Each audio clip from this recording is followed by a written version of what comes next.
Officers move in on the campus of UCLA as the LAPD calls the pro-Palestinian encampment an unlawful gathering. And Arizona lawmakers vote to repeal a Civil War-era abortion ban. The morning rundown starts now. From the Straight Arrow News Studio, bringing the stories that matter to you from across the United States and around the world. This is the Morning Rundown. Today is Thursday, May 2nd. Thank you for joining us. I'm Kara Rucker. Developing this morning, police officers have begun clearing the pro-Palestinian encampment on the campus of UCLA. Officers in riot gear could be seen arresting some of the protesters following a standoff overnight.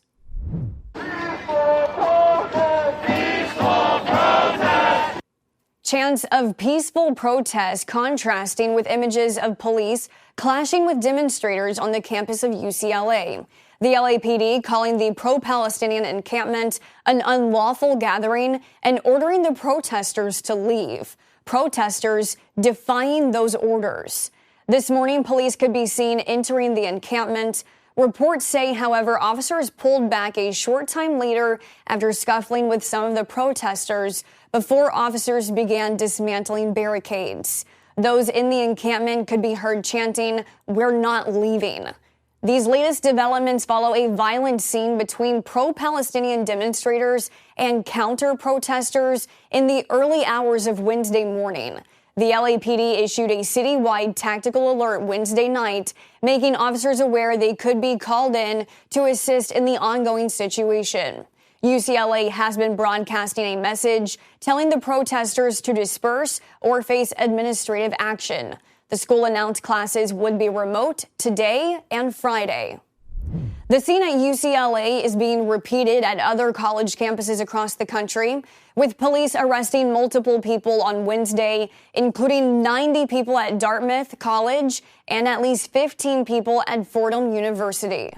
Arizona's GOP-led Senate has voted to repeal a Civil War-era abortion ban, with 2 Republicans voting with the chamber's 14 Democrats.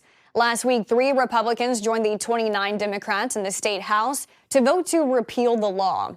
The Arizona Supreme Court recently ruled the 1864 ban is enforceable, overriding a 15-week abortion restriction enacted in 2022. The repeal bill now heads to Democratic Governor Katie Hobbs. It is expected to get signed into law. The repeal would then take effect 90 days after this current legislative session. Police shot and killed an armed student Wednesday outside of a middle school in Wisconsin after responding to reports of an active shooter. The incident prompted an immediate lockdown and a safety sweep of the school.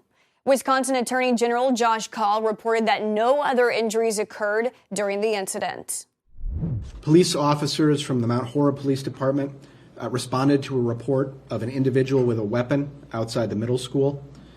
Police officers responded to that threat and they used deadly force. This incident took place outdoors. The subject in this case never gained entry to the school building during the incident, and the subject was a student in the Mount Horeb School District.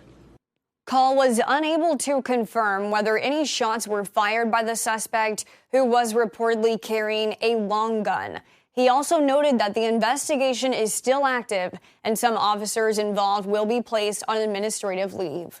The school district superintendent announced that the schools would remain open today for those seeking support, with plans to fully resume classes soon. Prosecutors in New York are seeking to retry former Hollywood producer Harvey Weinstein this fall after an appeals court overturned his 2020 rape conviction last week. During a hearing on Wednesday, the judge did not set an exact date, but said he expects the new trial to begin after the Labor Day holiday in September. Weinstein was seated in a wheelchair for his first court appearance since the New York conviction was overturned. He had been serving a 23-year sentence. He also faces a 16-year sentence for a rape conviction in California. His attorneys say they plan to appeal that ruling this month. The New York judge ordered Weinstein back to Bellevue Hospital, where the 72-year-old has been receiving treatment since last Friday. The next hearing in the case is set for May 29th. ExxonMobil took a big step to closing its $60 billion mega deal to take over Pioneer Natural Resources after coming to an agreement with the Federal Trade Commission on Wednesday.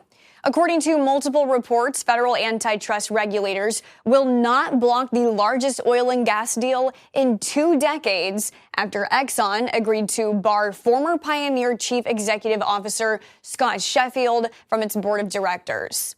The Wall Street Journal reporting the FTC will allege as soon as this week that Sheffield engaged in collusive activity with OPEC representatives that could have raised the price of gas for Americans.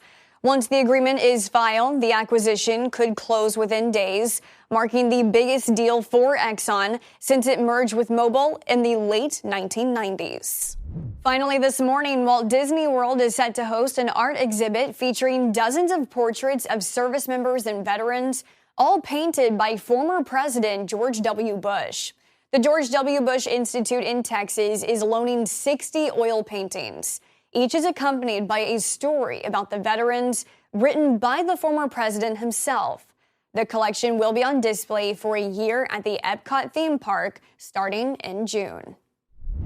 These are your top stories this Thursday. You can get the latest unbiased straight facts anytime by downloading the Straight Arrow News mobile app.